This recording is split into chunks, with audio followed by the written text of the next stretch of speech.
Welcome again, friends. Let us see some examples on discrete probability distributions.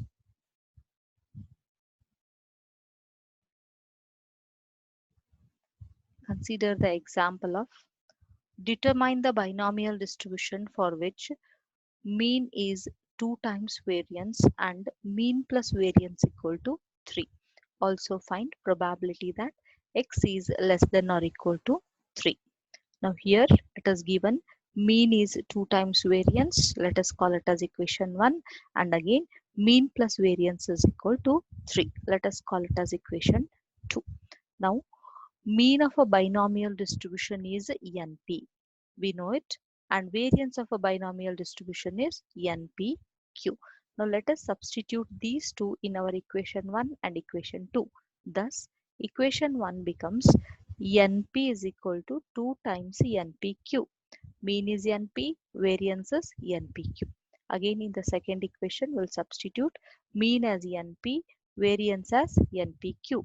We get NP plus NPQ equal to 3. Now simplify this equation.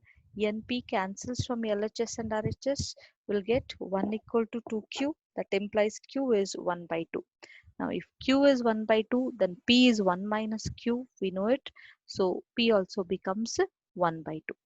Now let us substitute this NP equal to 2 NPQ in the other equation. So we'll get 2 NPQ plus NPQ equal to 3.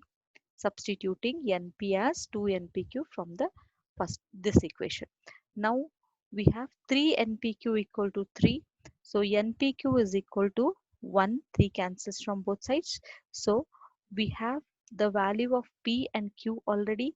P is 1 by 2. Q is also 1 by 2. Substituting them, we get N is equal to 4. So we got the values of N, P and Q. We will write the binomial distribution function P of x is equal to NCX P power x Q power N minus x. That is N is 4, so 4CX. P is 1 by 2, so 1 by 2 raised to x, and Q is also 1 by 2, so it is 1 by 2 raised to 4 minus x. Now bases are same. Let us add the powers. 4 minus x plus x will get only 4. So the binomial distribution function is given by P of x is equal to 4CX 1 by 2 raised to 4. That is 1 by 16 into 4CX. Now it's also asked find probability that x is less than or equal to 3. So less than or equal to 3 means we have to go for P of 0 plus P of 1 plus P of 2 plus P of 3. You have to put x equal to 0, x equal to 1, then 2 and then 3. Calculate all the values separately and then add them.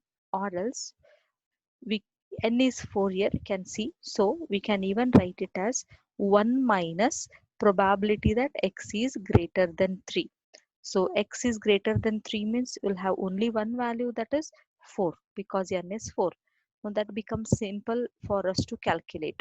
Probability that x is less than or equal to 3, we will put it as 1 minus probability that x is greater than 3. Now x is greater than 3 means we have only one value P of 4 because n is 4. Now we already know this P of 4 means put 4 in this probability distribution function. So we get 1 minus 1 by 16 4C 4. So we get 1 minus 1 by 16, that is equal to 15 by 16. That is the probability that x is less than or equal to 3.